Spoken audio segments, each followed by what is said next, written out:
Good morning, students. Today we are going to see the lesson His First Flight. His First Flight. The author of the lesson is Liam O'Flaherty. The author name is Liam O'Flaherty. So before going to the lesson, we shall see about the author. So the author of the lesson is Liam O'Flaherty. So in the poem we saw the author life poem. The author name is what? What is the name of the poem name in author name in life? He is Henry Van Dyke.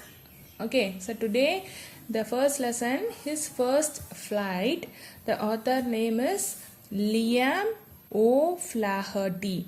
Okay, so his life period is between 1896 to 1985. So between 1896 to 1985. So he was an Irish novelist. So Irish is a country, the Ireland நம்ம சொல்லுவோம் இல்லையா தமிழ்ல. So likewise Irish novelist and short story writer and a major figure in the Irish literary Resonance. So he was a famous short story writer and was also a novelist. நிறைய நாவல் எழுதுவார், சிறுகதைகள்லாம் அவர் எழுதியிருக்காரு. Apart from that he was an Irish literary renaissance. So அந்த Ireland கண்ட்ரியில் முக்கியமான ஒரு politician, அந்த மாதிரி மறுமலர்ச்சி ஏற்படுத்தக்கூடிய ஒரு ஆள். இப்போ நம்ம தமிழ்நாட்டில் எடுத்துக்கிட்டிங்கன்னா பாரதியார் இவங்களாம் இருக்காங்க இல்லையா. ஸோ அது மாதிரி நிறைய தேசப்பற்று மிக்க ஒரு நபர். அதுக்கு பேர் தான் வந்து என்ன அப்படின்னாக்கா ரெசினன்ஸ். He was a founding member of the Communist Party of Ireland, a native Irish speaker from the Gaeltacht. O'Flaherty wrote almost exclusively in English.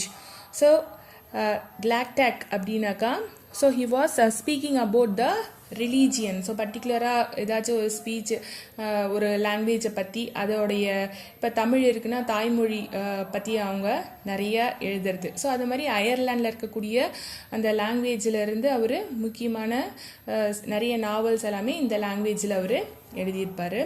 O'Flaherty wrote almost exclusively in English except for a small number of short stories in the Irish language. So though he was from the country Ireland, he wrote many of the short stories in English. He spent most of his time in traveling and lived comfortably and quietly outside the spotlight.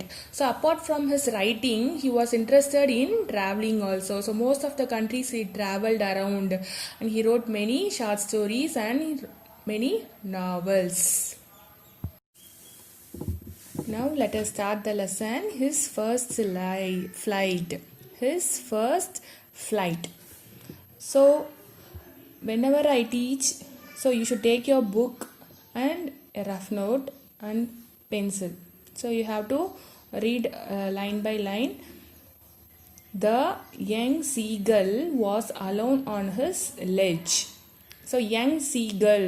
So seagull is a bird. Seagull is a bird. So you can see the seagull around the seashore. So கடற்கரை ஓரமாக நிறைய இந்த பறவைகள் வெள்ளை கலரில் இருக்கும், நீங்கள் பார்த்துருந்தீங்கன்னா தெரியும். ஸோ அதுக்கு பேர் வந்து என்ன அப்படின்னாக்கா seagull. So it was a young seagull. So young means very small, சின்னதாக, அப்போ தான் வந்து பர்த் ஆயிருக்கு, பிறந்திருக்கு. The young seagull was alone on his ledge. So ledge means a narrow surface. So a narrow surface. So இப்போ நீங்கள் கடற்கரையிலலாம் பார்த்துருப்பீங்க, நிறையா பாறைகள்லாம் இருக்கும். ஸோ இப்போ நான் பிக்சர் காமிக்கிறேன் பாருங்கள். So in many seashore you can see the rocks like this, mountain மாதிரி நிறையா இருக்கும். ஸோ இப்போ இந்த பறவை இங்கே, திஸ் இஸ் அ சீகல், இந்த பேர்டு வந்து இங்கே உட்காந்துருக்கு இல்லையா, திஸ் இஸ் கால்டு லெட்ஜ். இந்த மாதிரி நேரோ surface. So this is called ledge. The young seagull was alone on his ledge. His two brothers and his sisters had already flown away the day before. he had been afraid to fly with them. So the young seagull has a two brothers and sister. So இது கூட பிறந்தது வந்து 2 brother and a sister. So both brother and sister has flown away a day before. So இதுக்கு முன்னாடி நாளே அவங்க 2 பேரும் என்ன பண்ணிட்டாங்க, flown away, பறந்துட்டாங்க. ஸோ இது அப்போ தான் வந்து குட்டியாக பிறந்திருக்கு. ஸோ பட் ஏன் இது பறக்கலை, இதுக்கு வந்து பயமாக இருக்குதாமா. So afraid, he had been afraid to fly with them. So சின்னதாக பிறக்கும்போது அதுக்கு வந்து ஒரு பயம் இருக்குது, எப்படி பறக்கிறது, பறந்தால் வந்து விழுந்துருவோமோ அப்படிங்கிற மாதிரி ஒரு பயம் இருக்குது. அதனால் அது பறக்காமல் அதே இடத்துல இருக்குது. But his brother and sisters has flown away before a day itself. Somehow, when he had taken a little run forward to the brink of the ledge. So இருந்தாலும் அது வந்து என்ன பண்ணல, சும்மா இல்லை, கொஞ்சமாக நடந்து பார்க்குது. So at the brink of the ledge. So நம்ம ledge பார்த்தோம் இல்லையா, the narrow surface. So brink means the sharpened corner.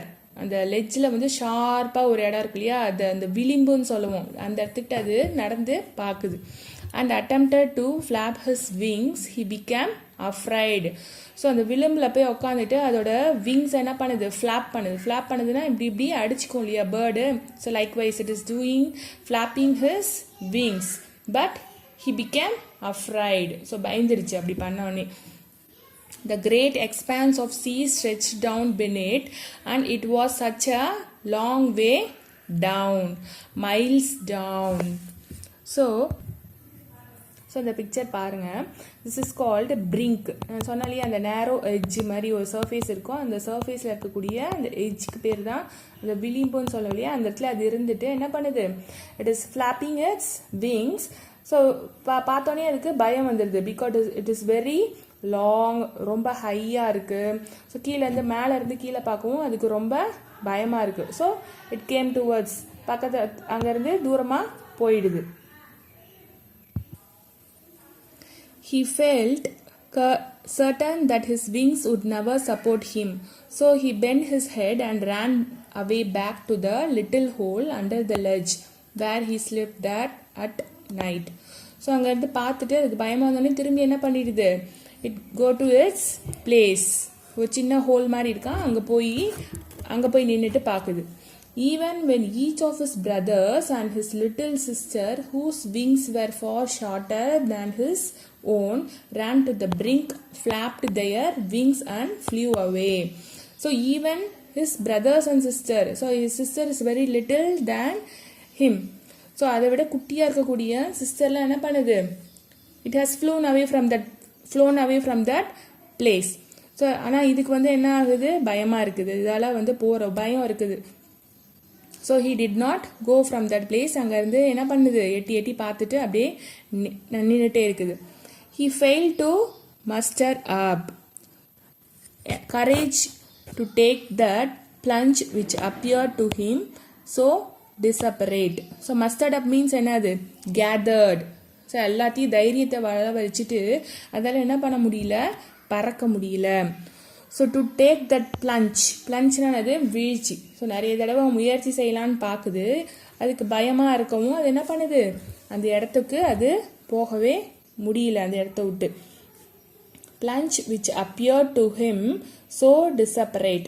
His father and mother had come around calling to him shrilly. So அப்பா அம்மா பார்த்துட்டு சும்மா இருப்பாங்களா? So his mother and father coming and calling him. Shrilly means அந்த பேர்டோட language என்ன பண்ணுவோம், க்ரீச்னு கத்தும் இல்லையா, தட் இஸ் கால்டு shrilly. வந்து கூப்பிடுது. So come out from that place அப்படின்னு சொல்லிட்டு. So it is calling him shrilly, scolding him. ஸ்கோல்டிங்னா என்னது, திட்டுறது. ஸோ கூப்பிட்டு போகலை அப்படின்னோடனே அவங்க என்ன பண்ணுறாங்க, parents started to scold the seagull, the bird, pretending to let him starve on his ledge. So ட்ரெட்டண்டிங்னா என்னது, பயமுறுத்துறது.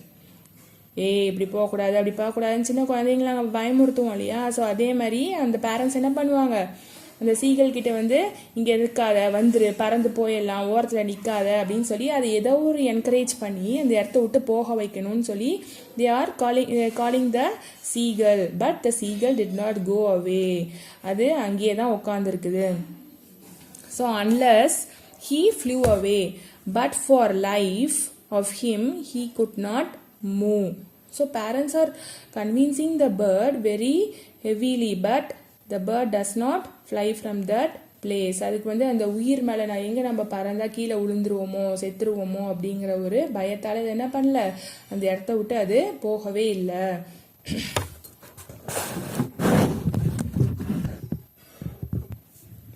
That was 24 hours ago. Since then, nobody had come near him.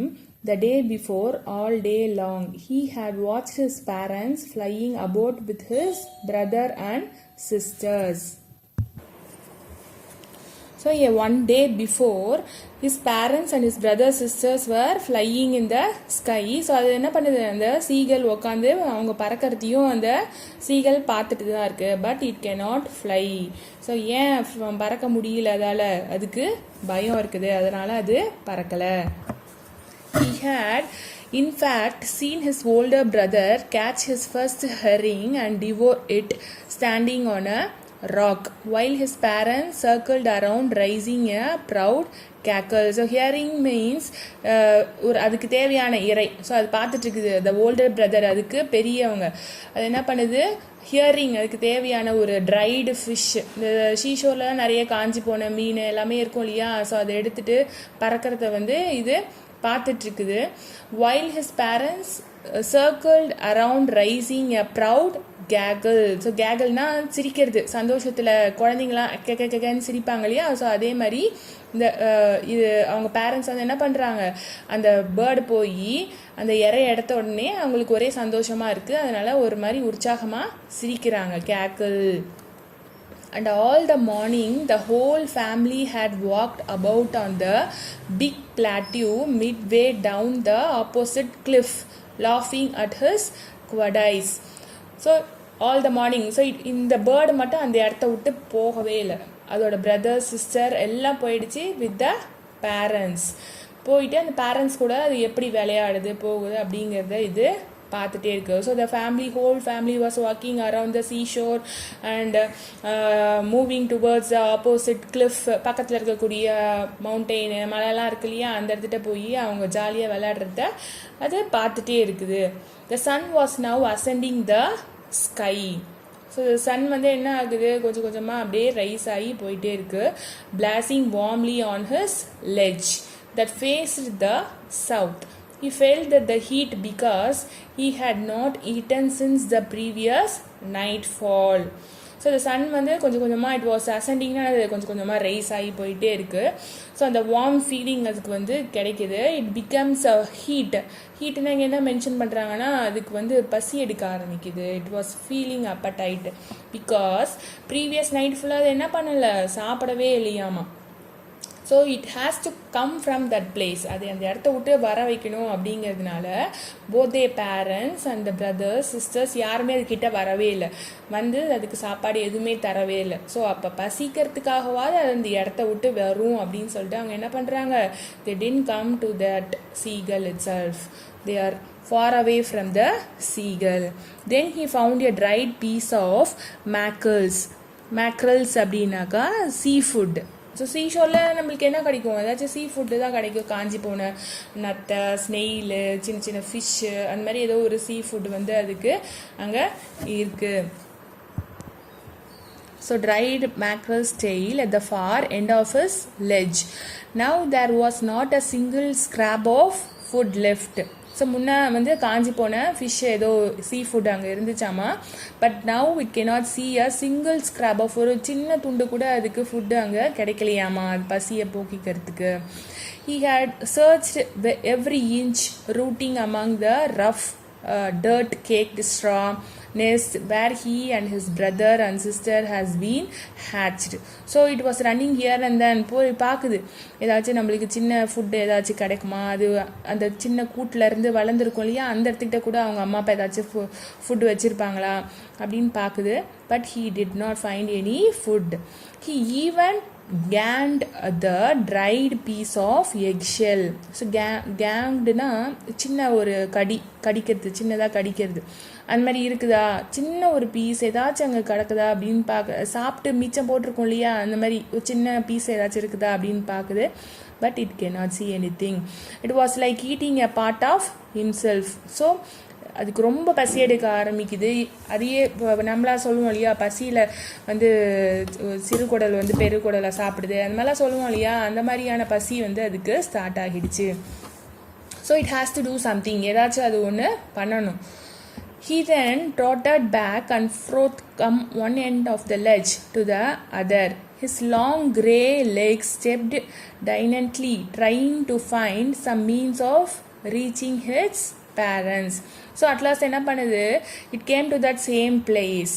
அந்த லெட்ஜ்கே வந்துட்டு so what the parents are doing, நம்ம ஒரு சின்னதாக அப்படி எட்டி பார்ப்போம் இல்லையா, ஸோ அது மாதிரி என்ன பண்ணுது, it started to see without having to fly. So பறக்காமல் எப்படியாவது பேரண்ட்ஸ் கிட்ட போக முடியுமா அப்படின்னு இது பார்க்குது. But it cannot do. But on each side of him the ledge ended a sheer fall of precipice. So precipice means so steep side of the sea. So அந்த ledge மாதிரி தான் அங்கே இருக்கக்கூடிய ஒரு space, steep side with the sea beneath. And between him and his parents there was a deep wide crack. So இது வந்து one side of த மவுண்டெயினில் அது நின்றுட்டுருக்குது, and the parents are in another side of the mountain. So between him and the parents there was a crack, அதாவது ஒரு சின்ன வெடிப்பு மாதிரி, பாறைகளுக்கு நடுவில் அந்த பெரிய விரிசல் மாதிரி இருக்கும் இல்லையா. So it has to cross that cliff and then it has to reach the parents. So எப்படினாலும் என்ன பண்ணணும், it has to fly. Surely he could reach them without flying if he could only move northward along the cliff face. So surely என்ன பண்ணணும், it has to fly. So எப்படினாலும் அது என்ன பண்ணும், பறந்தாதான் it can go from one place to another. So அதனால தான் அங்கே parents என்ன பண்ணல, இது கிட்ட வந்து பார்க்கவே இல்லை. But then on what could he walk? Could he walk? There was no ledge and he was not a fly, and above him he could see nothing. The precipice was sheer and the top of it was perhaps farther away than the sea beneath. So there was no ledge. அந்த இடத்துக்கிட்ட வந்து என்ன பண்ணல, அந்த லெட்ஜில் இருந்து ஓரத்தில் வந்து பார்க்குது. So it can see the parents in the another side of the cliff. So anyway it has to fly and go to that another side of the cliff. So after that he stepped slowly out of the brink of the ledge and standing on one leg with the other leg hidden under his wing, he closed one eye then the other and pretended to be falling asleep. So அதுக்கு பசி வேறு தாங்க முடியல, யாரும் வந்து இதை பார்க்கல. So what it has done, it came to the tip of the mountain. அந்த லெட்ஜ் இருக்கு இல்லையா, லெட்ஜில் அந்த ஸ்ட்ரிங்க் அந்த ஓரமாக வந்து நின்றுட்டு ஒரு காலை தூக்கிட்டு இப்படி எட்டி பார்க்குது, ஒரு கண்ணை மூடிட்டு இப்படி எட்டி பார்க்குது. Closing one side of the eye and seeing the other side and taking the one leg and seeing the other side of the mountain. Still they took no notice of him. He saw his two brothers and his sister lying on the plateau dozing with their heads shrunk into their neck. So யாராச்சும் நம்மளை பார்ப்பாங்களா, பார்த்துட்டு வருவாங்களா அப்படின்னு சொல்லிட்டு அது என்ன பண்ணுது, ஒரு கண்ணை மூடிட்டு பார்க்குது, தூங்குற மாதிரி ஆக்ஷன் அந்த மாதிரிலாம் பண்ணிகிட்ருக்கு. But nobody came to see. But it can see the brothers and sisters lying on the plateau and playing and shrunk into the மணலில் தலையை விட்டு விளையாடும் இல்லையா பேர்ட்ஸ், அந்த மாதிரிலாம் அது பண்ணிகிட்டு இருக்குது. So his father was preening the feathers on his white back. Only his mother was looking at him. So brothers and sisters not at all giving attention to the seagull. And his father preeningனா the birdsலாம் வந்து இந்த ரெக்கை இருக்கு இல்லையா, அதை clean பண்ணிக்கும், அதுக்கு பேர் தான் வந்து ப்ரீனிங்னு சொல்லுவாங்க. It's a cleaning process. So cleans the feathers. So the father is preening the feathers. Only his mother was looking at him. So what the seagull is doing? She was standing on a little high hump of the plateau, her white breast thrust forward. Now and again she tore at a piece of fish that lay at her feet, and then scraped each side of her beak on the rock. So only the mother was seeing the seagull. அது என்ன பண்ணுது, ஒரு ஹையான ஒரு பாறை மாதிரி இருக்க இடத்துல நின்றுட்டு அது சீகலை வந்து அப்படி பார்க்குது. ஸோ ஃபெதர்ஸ்னால் ஒரு மாதிரி அப்படி தூக்கிட்டு இருக்கும் இல்லையா. So and then it was noticing a piece of fish at her feet. அது காலுக்கு அடியில் ஒரு சின்ன பீஸ் ஆஃப் ஃபிஷ் வச்சுட்டு அங்கே நின்றுட்டுருக்குது, பார்த்துட்ருக்குது. ஸோ எதுக்கு பார்க்குது? The sight of the food maddened him. So அந்த ஃபுட்டை பார்த்தோன்னே இந்த குட்டி சீகலுக்கு வந்து ரொம்ப ஹாப்பியாக, மேடன்ட்டுனா அது எப்படியாவது போய் அந்த ஃபுட்டை எடுத்துக்கணும், ஏன்னா அது ரொம்ப பசியில் இருக்குது. ஸோ எப்படியாச்சும் அந்த அம்மா காலுக்கிட்ட இருக்க அந்த ஃபுட்டை நாம் எடுத்துக்கணும் அப்படின்னு பார்க்குது. ஸோ மேட் ஹிம் ஆர்வமாக்குது. How he loved to tear food that way, scraping his beak now and again to beat it. He uttered a low cackle. So பார்த்தோன்னே ஒரு சின்ன ஒரு சத்தம், கேக்கல்னா ஒரு உற்சாகத்தில் ஒரு சிரிப்பு அப்படின்னு சொல்லியிருக்கேன் இல்லையா. ஸோ அது மாதிரி அவங்க அம்மாவை பார்த்துட்டு it is giving a positive sign. So it saw the food in his mother's feet and then it is giving a positive sign to his mother. சின்ன ஒரு சிரிப்பு மூலியமா. His mother cackled too and looked at him. So same thing the mother also doing. அது பார்த்து சிரிச்ச உடனே the mother also cackled towards the seagull. So அதுவும் பார்த்து என்ன பண்ணுது, I'm having the food, you come and take அப்படின்னு சொல்லிட்டு என்ன பண்ணுது, ஒரு மாதிரி பார்த்துட்டு சிரிக்குது. So up to this I am stopping the lesson here. So remaining lesson I will teach you tomorrow. So today's homework, what you have to do means, in the next page you can see the glossary. Okay, so the glossary page is there. In page number 5, glossary is there. The important meanings is given. Okay, like ledge, hearing. So up to beckoning, up to beat. Preening, up to preening. So totally you will get 15 words, I think so. So today's homework is, write the 15 words in page number 5. Okay, one time and submit it tomorrow. And another one, yesterday I taught you the memory poem Life.